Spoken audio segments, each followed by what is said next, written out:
नमस्कार। मैं साधना पांडे मार्गदर्शन पे आपका स्वागत करती हूँ। दोस्तों, मैं बात करूंगी कल के महा उपाय के बारे में। कल का उपाय जो कि सावन महीने के प्रथम शनिवार को किया जाने वाला उपाय है। इस उपाय को करने से लक्ष्मी की कृपा व्यक्ति के घर पर बरसती है।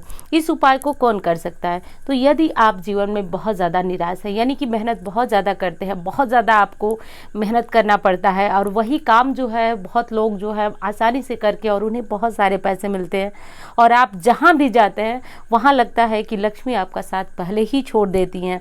तो यानी कोई भी काम करे उसमें बहुत ज़्यादा स्ट्रगल हो, बहुत ज़्यादा परेशानी हो, उसके बाद भी लक्ष्मी ना आए, तो ऐसे व्यक्ति को अवश्य कल के दिन ये उपाय करना चाहिए। और दूसरी चीज़ जो सबसे अच्छी है उसका ये फायदा है कि एक बार करेंगे और कल से, यानी कि जैसे ही आप ये उपाय करते हैं कल से ही आपको थोड़ा थोड़ा बदलाव दिखना शुरू हो जाएगा। आपको लगने लगेगा कि घर में कुछ तो ऐसा सकारात्मक हो रहा है, यानी कि कोई ऐसा फ़ोन आएगा, कोई ऐसी बात करेगा जिससे आपको लगेगा कि आपके घर में धन आने के रास्ते खुल रहे हैं, काम बनने लगेगा। तो बस इस उपाय को कल आपको अवश्य करना है। वीडियो को आप यदि समय से देख लेते हैं तो माँ लक्ष्मी की साक्षात कृपा आप पे बरसने वाली है। अब आपको करना यह है दोस्तों कि देखिए, कल शनिवार है, शनि से संबंधित पूजा पाठ, उपाय, दान इत्यादि किया जाता है। लेकिन कल के दिन यदि पीपल वृक्ष की पूजा माँ लक्ष्मी के निमित्त की जाए तो बहुत अधिक लाभप्रद होती है। और शास्त्र की मान्यता है कि गरुड़ वाहिनी लक्ष्मी आती है। अब गरुड़ वाहिनी उलूक वाहिनी में अंतर तो मैं बहुत सारे वीडियो में आपको बता भी चुकी हूँ कि गरुड़ वाहिनी लक्ष्मी का अर्थ होता है कि वो भगवान विष्णु के साथ आती हैं और वो बहुत समय तक आपको सुख प्रदान करती हैं। उलूक वाहिनी लक्ष्मी का अर्थ होता है कि वह कम समय के लिए आती हैं और आपके हाथ से शीघ्र ही निकल जाती हैं, तो उनको उलूक वाहिनी लक्ष्मी कहती हैं। ऐसे धन का सुख व्यक्ति को नहीं मिल पाता है, यानी कि धन का अपव्यय होता है, बीमारी में, अन्य खर्चों में चला जाता है। जो सुख होता है वो आपको नहीं प्राप्त होता है। दूसरी चीज बता दूं और किस स्थिति में आप इस उपाय को कर सकते हैं। यदि आपको नौकरी नहीं मिल रही, देखिए ये सारी चीज़ें पैसे से संबंधित ही है। रोजगार, चाहे आप सरकारी नौकरी के लिए प्रयासरत हों या फिर आप प्राइवेट नौकरी के लिए परेशान हो, किसी भी दुकान है आपकी, कोई भी व्यवसाय है और नहीं चल रहा है, तो इस स्थिति में आपको ये उपाय ज़रूर करना चाहिए। सटीक और रामबाण उपाय मैं बताने जा रही हूँ आपको, लेकिन उससे पहले आपको ये जानना ज़रूरी है कि कल ये उपाय आपको करना कब है।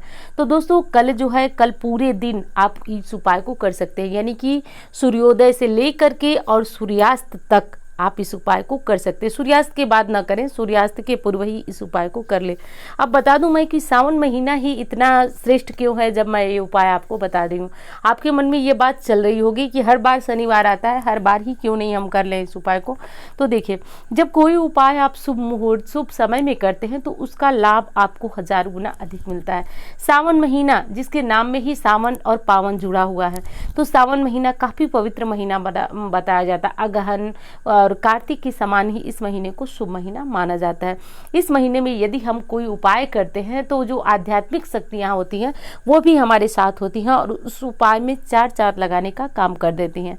तो इस उपाय को करना ये है दोस्तों कि कल सूर्योदय के बाद और सूर्यास्त के पूर्व आपको पीपल वृक्ष के पास जाना है।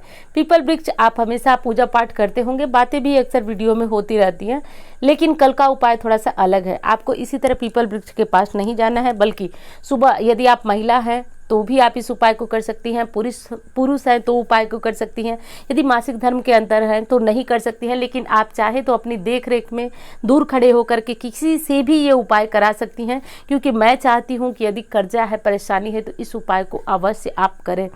अब आप क्या करना है आपको कि पहले अपने घर की साफ सफाई कर, देखिए ध्यान दीजिए, आप यदि आप पुरुष भी उपाय कर रहे हैं तो घर में जो भी महिला है, बहन है, माँ है, पत्नी है, उनको कहिए कि वो सुबह 4 बजे जग जाए।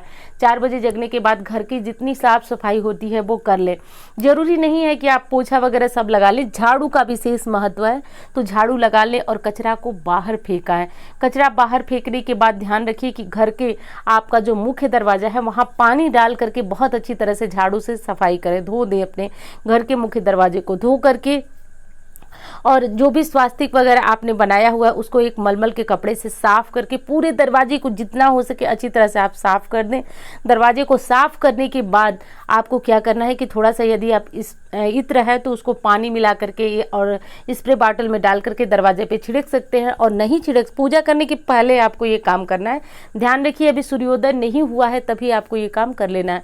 और ये सारे काम करके और आपको अब जाना है मंदिर।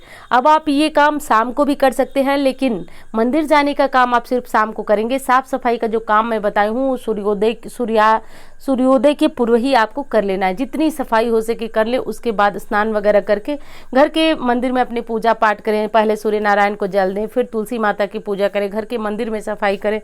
उसके बाद यदि आप चाहें तो सुबह मंदिर जाएं या तो फिर आप शाम में जाएं मंदिर जाके आपको करना ये है दोस्तों कि सर्वप्रथम तो आपको 1 लोटा जल ले लेना है। जल में आप कुछ मीठा मिला लें। गाय का दूध तो नहीं मिल पाएगा, यदि है तो आप डाल लें। बासी गाय का दूध कभी भी पूजा पाठ में इस्तेमाल ना करें।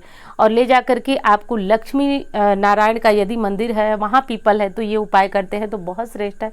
यदि नहीं कर पाते हैं तो कहीं भी पीपल है, ध्यान रखिएगा उपाय को करते समय आपके घर में गमले में लगा हुआ पीपल होगा, वहाँ ये उपाय न कीजिए। क्योंकि देखिए पीपल वृक्ष का ये उपाय जो है थोड़ा सा जो पुराना पीपल का पेड़ होता है उसी के पास जो है करने से विशेष लाभप्रद ये होता है।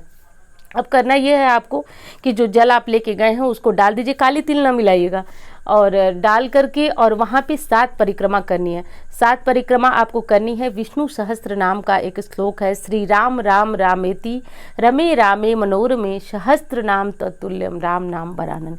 ये आपको बड़ी आसानी से कहीं भी मिल जाएगा और आपको याद होगा, क्योंकि मैं लिखना तो अभी भूल गई हूँ इस पर। आप कहेंगे तो मैं इसको कमेंट में या डिस्क्रिप्शन में टाइप कर दूंगी तो आपको बिल्कुल परेशानी नहीं होगी। आपका यदि एक कमेंट भी आया तो मैं इसको डिस्क्रिप्शन में डाल दूंगी, नहीं आएगा तो भी मैं डाल दूंगी। अब आपको करना ये है कि ये बोलते हुए आपको और 7 परिक्रमा आपको लगा लेनी है। बहुत सारे लोग ये बोलते हैं कि दीदी हमारे यहाँ तो मंदिर में ऐसा स्थान नहीं है कि जहाँ पे हम परिक्रमा कर पाए। तो अब आपको क्या करना है कि परिक्रमा आपको एक ही स्थान पे खड़े खड़े करना है और 7 बार पीपल वृक्ष को छू करके और प्रणाम करना है। यानी कि खड़े होकर के ही आप एक स्थान पे ही चारों तरफ घूम जाए, वही आपकी प्रदक्षिणा मानी जाएगी। मंत्र को बोलते रहें मुँह में और पीपल वृक्ष को प्रणाम करके, और जब आप आने लगे तो उससे पूर्व एक दीपक जला दें। दीपक आप सरसों के तेल का ही जलाएं। जलाने के बाद पीपल के जड़ में से थोड़ी सी मिट्टी, देखिए विशेष उपाय मैं बताने जा रही हूँ, थोड़ी सी मिट्टी लेनी है और इस मिट्टी को आप कोई कागज़ ले जाएं, उसमें थोड़ा सा रख के ले आएँ, कोई बर्तन ले जाए, बिल्कुल थोड़ी सी मिट्टी लानी है। अब बता दूँ आपको कि ये मिट्टी इतनी श्रेष्ठ क्यों है। तो देखिए पीपल वृक्ष की तने तक 3 देवी देव, ब्रह्मा विष्णु महेश माँ लक्ष्मी, आप सभी जानते हैं 33 कोटि जो हमारे देवी देवता होते हैं वह पीपल वृक्ष में निवास करते हैं। आपको ये भी जानना बहुत ज़रूरी है कि पीपल वृक्ष की मिट्टी इतनी महत्व क्यों रखती है। ये तो आप जान गए। जड़ में जो है देवी देवताओं का वास होता है, यानी कि जड़ से तने तक समस्त देवी देवताओं से भरा हुआ होता है। ऐसे में आप थोड़ी सी मिट्टी रखेंगे, पीपल वृक्ष से कहेंगे कि हे महाराज मुझे अनुमति दे कि मैं ये मिट्टी लेकर के जा रही हूँ, जहाँ भी ये मिट्टी जाए वहाँ माँ लक्ष्मी साक्षात हमारे साथ जाए। अब आपको करना ये है कि इस मिट्टी को आप हाथ में या कहीं भी ले लें, और ध्यान दें घर पे जब आप मिट्टी लेके जाएं तो कहीं और न रुके। घर ले जा करके और थोड़ा सा उसमें कुमकुम और थोड़ा सा हल्दी मिला लें, और थोड़ी सी वो मिट्टी जो आप लेकर के आए हैं उसको मिला लें, और मिला करके जो घर में आपने साफ़ सफाई की हुई है मुख्य दरवाजे पर वहीं पे स्वास्तिक बना दें। स्वास्तिक बनाते समय ध्यान रखिएगा कि बीच में ये जो डॉट है वो चारों डॉट करने के बाद ऐसे जैसे स्वास्तिक बना है उसके किनारे किनारे भी 2 लाइन डाल दें, क्योंकि स्वास्तिक बनाने का जो सही तरीका है वही है किनारे यहाँ पे 2 लाइन, यानी कि दोनों तरफ 2-2 लाइन खींच दें, और तभी जाकर के आपका स्वास्तिक बंधा हुआ स्वास्तिक है और लक्ष्मी के बंधन को खोलने वाला यह उपाय है। यानी कि किसी के भाग्य में ही लक्ष्मी नहीं होती है, लेकिन इस उपाय को यदि आप अपने घर के मुख्य दरवाजे पे शुभ समय में सावन के प्रथम शनिवार में यदि आप कर देते हैं तो शाम तक, यदि आपने सुबह किया तो शाम तक कोई न कोई सकारात्मक परिणाम आपको देखने को मिलेगा। ये उपाय जो है इतना चमत्कारी असर करता है। तो बस यही चीज़ आपको करना है। ध्यान दीजिएगा कि आप लहसुन प्याज इत्यादि का सेवन सेवन पूरे दिन ना करें और पूरे दिन मन में ये भाव रखें कि आज के दिन माँ लक्ष्मी आपके घर आई हैं और वो आपकी गरीबी, आपका कर्जा, आपकी परेशानी को दूर करेंगी। चाहे जितनी भी भयंकर गरीबी हो, मन में विश्वास रखिएगा कि आज माँ लक्ष्मी आई हैं और उनके कदम पड़ते ही हमारे घर से गरीबी और परेशानियां दूर हो जाएंगी। तो मेरा ये मानना है कि जो लोग परेशान हैं या फिर जो लोग के पास पैसा है और पैसे की चाह है, वो सभी आज के दिन इस उपाय को करें। उपाय बहुत सरल है, क्योंकि मैं जो उपाय बताती हूँ उसमें पूरा ध्यान लगा देती हूँ कि उपाय करते समय किसी भी व्यक्ति को, चाहे वो स्त्री हो या पुरुष, उनको कोई समस्या ना हो, परेशानी ना हो और उपाय भी बिल्कुल सात्विक हो। तो ये था ये उपाय और उम्मीद करती हूँ जानकारी आपको बहुत पसंद आएगी। मिलती हूँ इसी तरह की वीडियो के साथ। धन्यवाद।